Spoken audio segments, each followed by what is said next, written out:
Hello guys and welcome to First Aid with Adam.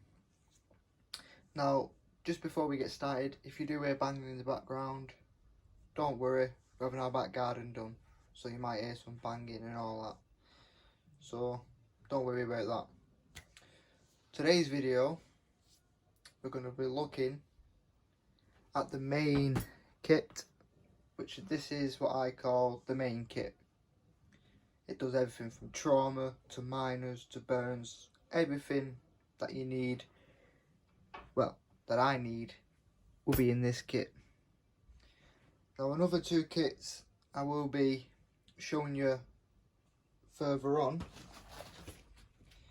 is this one, which is the minor kit and backup kit, just in case I run out of stuff in the main one. This one, which is my acid attack kit, but we'll get into them later on. Today's video is about this bad boy, the main kit. If I stand it up, it is quite heavy, but it is big, which is what she said. Whee! Anyway, enough of the jokes. Let's get in to the main kit. As you can see, you have a little pocket down here, which should have an ID card or CPR card, or even photo ID. And you have a pocket here. You have two pockets on the side. Let me turn it round. You have a pocket here, a pocket here, and then your main pocket. But let's start off with this pocket down here.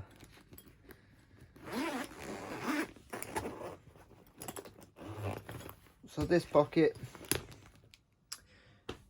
is basically like some of your essentials, or as I call, your diagnostics. So in this one here, make sure you can read it. It's an otoscope. So I open it up. Oh, it's all coming out. So basically that's what you get in it. That's your otoscope. Basically looking in people's ears and eyes. Not that you use it on an emergency situation, but someone's got a bit of an earache or whatever, you can see if there's any blockages. At some point in another video, I will show how you'd use some of this stuff.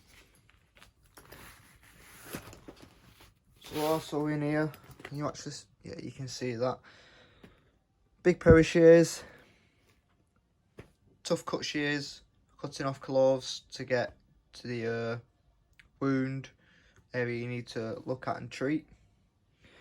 A Sharpie pen and a normal pen. Sharpies, if you have to put a tourniquet on, you can actually write the time when you put it on and all that, and if you need to use Sharpies for tagging. And then your normal pen when you have to do your notes, so you can hand over to the paramedics to say what's happened, what you've done, and then they take over. Pen lights, again, for shining people's eyes to check the pupil response. So if they dilate, if they expand, if they don't move. Thermometers, under the tongue, under the armpit thermometers, check the temperatures, if they're hypothermic, hypothermic, if they got a fever. And then you have this, which is your reflex hammer to check the reflexes. This is like again, you get a pen light, but it's like a smaller version of an otoscope. Then you have, oh, well, you did have that until I chucked it everywhere. Then you have this. Again, it's got a light on, but it's also a magnifying glass. It's what dermatologists, well, they'd use a better one than this, but dermatologists would use for checking moles and all that. But you can take a closer look. It expands so you can actually see if there's any further damage. I'd normally use it for burns, see if it's actually gone all the way through or if it's just superficial. Window breaker. If someone's trapped in the car, you need to get in, break the window, and it's also a seatbelt cutter in case someone's trapped in the car, can't get the seatbelt off, and you need to get there quick, cut the seatbelt.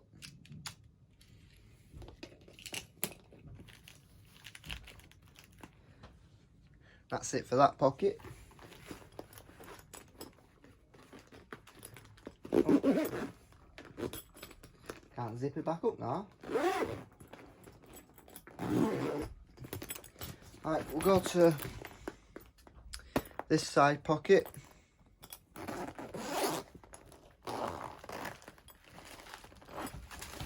Well, in here is just an oxygen cylinder. Obviously, paramedics will bring a proper oxygen tank when they need, but if someone needs oxygen quick and the paramedics are, say, 10 minutes away, well, that oxygen cylinder, your tube, your mask, otherwise it ain't gonna work.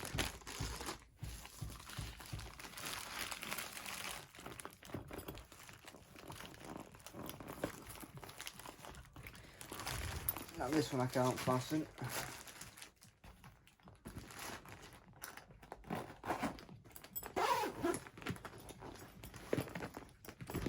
The other side, this pocket,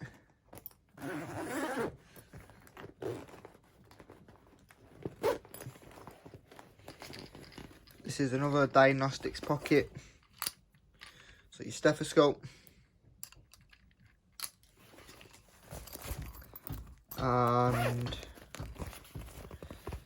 blood pressure cuff to monitor blood pressure. It's easier if you get an automatic one, which I have got somewhere. I'll try and find it.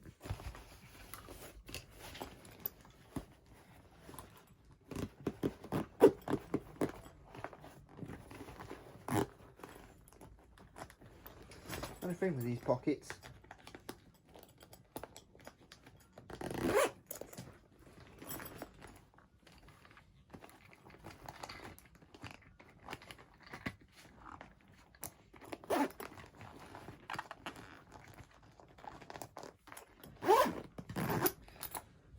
so that's the outside.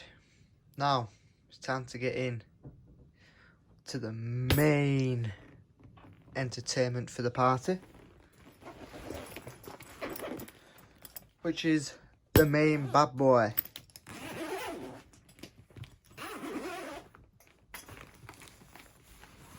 And as you open it, I will do it. I don't know if you can actually see all of it. So you have this deep main compartment here with the 4 Velcro detachables, and then you've also got another pocket here with a few more detachables and some stuff on the outside. So I'll go through the stuff on the outside first, and then we'll get into the main pockets. So if I turn it this way, can you see all that? Yep. Another pen light, some tweezers, another thermometer, tongue depressors,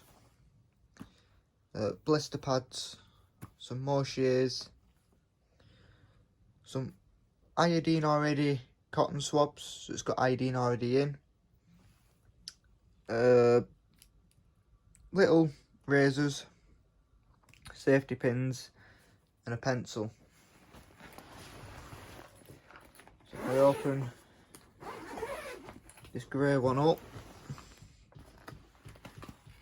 Again, some more stuff on the outside, see if we can, oh yeah, more cotton swabs, some more iodine cotton swabs, 2 scalpels, cotton balls, some more shears. That's for applying finger dressings on, more safety pins, a little CPR mask, and these little green things here are called tick removers. It's for removing ticks. So we'll start off here and then we'll go into the proper main compartment. So this one here, the yellow bag, is all for the eyes. So in it you've got iPads, not that you play on, and some saline solution for rinsing eyes. You can use it for rinsing wounds as well, but saline solution, loads of them, and then just eye dressings. So that's my eye irrigation kit.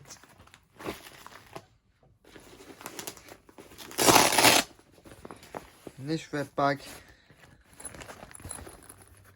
is just let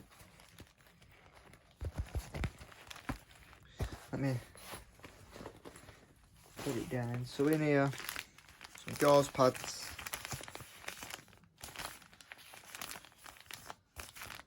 and some tapes. So you got zinc oxidized tape,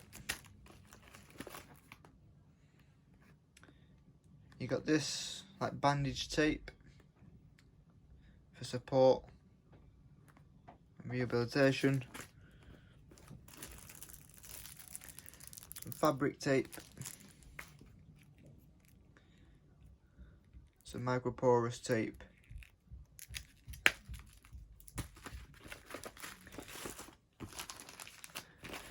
The only difference between this one, the zinc oxidized and the microporous, is the microporous is strong enough to hold the gauze pads in place, whereas the zinc oxidized you can just put straight on to support. It's stronger, less stretchy, so it supports the joints and the muscles, so when you're moving it doesn't come off. And you don't really need a gauze pad with this, you can just put it straight on.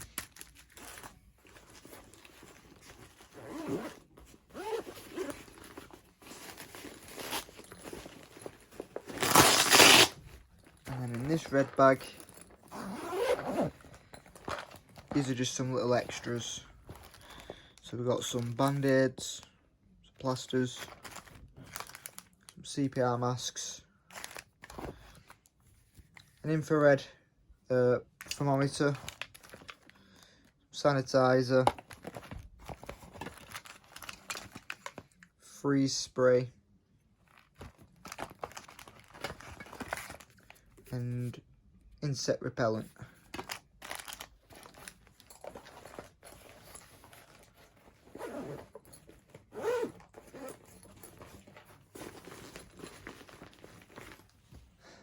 So that's that pocket. Now let's get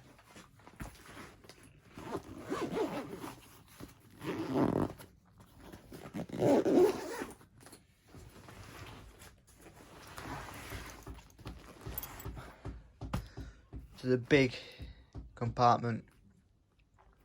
I'll start from the back, work forward. So the blue one is for my hypo and hypothermia. So all that's in it. Pair of gloves. Well, a couple of pairs of gloves. Put it up here. Some ponchos in case it's absolutely lashing it down like it does in England. You don't get wet. And some foil blankets, thermal blankets. So you've got foil blanket, heat retaining blanket, an emergency bag. So that's like a sleeping bag, but foil.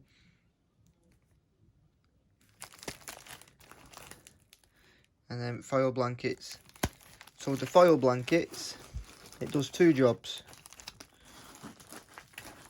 One side, again, I will do another video at some point showing you how to use them all. So with the foil blankets, one side is for retaining heat. So when hypothermia kicks in and your body starts shutting down, this retains the heat to warm you back up. If you turn it inside out, when you get too hot, hypothermia, it reflects the heat. So it brings your body temperature down, so the heat's not going towards you, it's going away from you. And there's also just a few triangle bandages in there.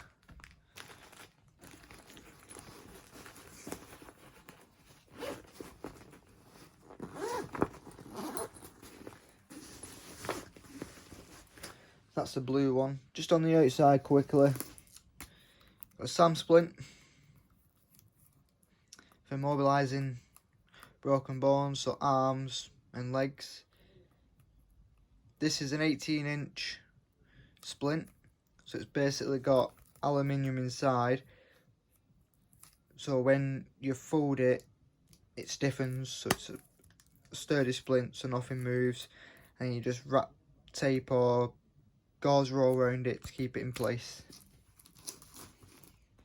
And down this side, we just got some waste bags. So biohazard waste bags. So once you've done what you're doing with the first aid, you put all the bloody stuff in it, so your gloves,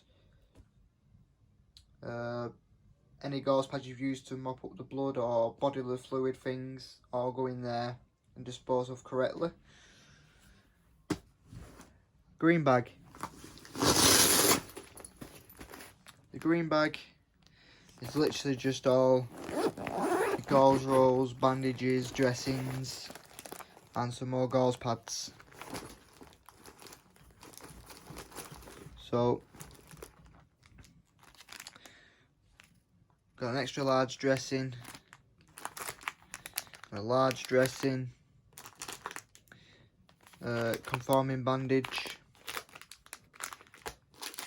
correct bandages. So the difference between a dressing and a conforming bandage is the dressing has already got the gauze pad connected to it. It's already got a dressing connected to it. Whereas a conforming bandage is just gauze roll. So if you sprained your wrist or your ankle, you just wrap it up. Or if you've got like bleeding and you don't have a dressing to handy, get a gauze pad, sterile swabs or gauze pad, put that on, and then wrap, if you've got no tape, wrap the conforming bandage around it to keep it in place. But they're more for strapping sprains and strains. They're more for dealing with wounds. And then your correct oh bloody hell. Your correct bandage is basically a stretchier, so you can get it tighter, form of conforming bandage. So again, for sprains and strains, but you can get it tighter, and obviously it self-sticks, you don't need tape. Whereas a conforming bandage, you need tape. So these are just gauze pads as well. So you've got big sizes, small sizes, various sizes. You've got like a low adherent.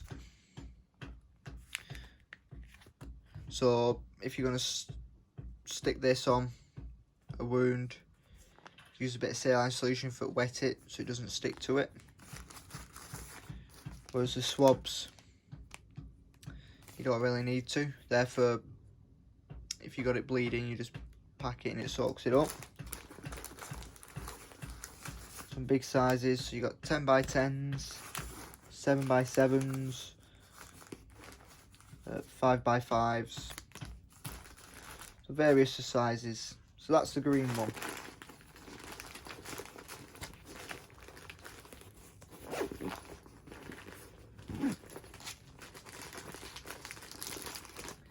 And as you can see, I have packed them full to the brim. Next is the yellow one. This is just the burns. This is my burns kit.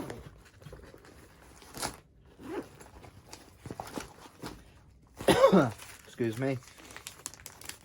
So we have burn bags, a couple of packets of them. So basically, if you've no clean film to handy and it's like the whole hand has been burnt, you stick it in one of these, tie it off until you can get to the hospital or ambulance comes, like the paramedics come. Or if you want to take them to the hospital, you just keep it in there till you get to the hospital. And then you have burn dressings. So this one is burn shield. So it's just a dressing. So obviously, see the little splits here? This is how you open it. So obviously in an emergency situation, you're not going to have scissors to hand to cut it. These tabs, you just rip it open. And obviously this one is the burn dressing. So wherever the wound is, put it over the wound and wrap it. This is also another burn dressing. This is from Qualicare. Burn gel dressing, 10x10. So again, these are the dressings already soaked in the burn gel. So quite a few of the 10x10s. Quite a few of the 10x10s. And then I've also got a bottle of burn gel. It's only like a little finger burn, and you don't want to open a 10x10, you've got no 5x5s. Put a bit of this on. Obviously, if you've got access to running cold water and you burn yourself, you would run it under cold water constantly for 20 minutes, 15 to 20 minutes. Don't keep taking it in and off. Even if your finger goes numb and cold, don't keep taking it out and in. You leave it under running cold water for 15 to 20 minutes. Not only does it soothe the pain, stops it from blistering, and stops the burn from doing more damage under the skin. If you leave a burn, it might only look superficial on the outside, like a little burn, but it's still continuing to burn. So it's going deeper and deeper. So that's why you put it under cold water 15 to 20 minutes. And we've also got, oh bloody hell, chucking them everywhere. Just little burn gels. So these, the little burn gels, it's exactly the same as this. So if you don't want to open a full tub of this for a little bit, just have a little packet. These are only 3.5 grams. So that's the yellow one.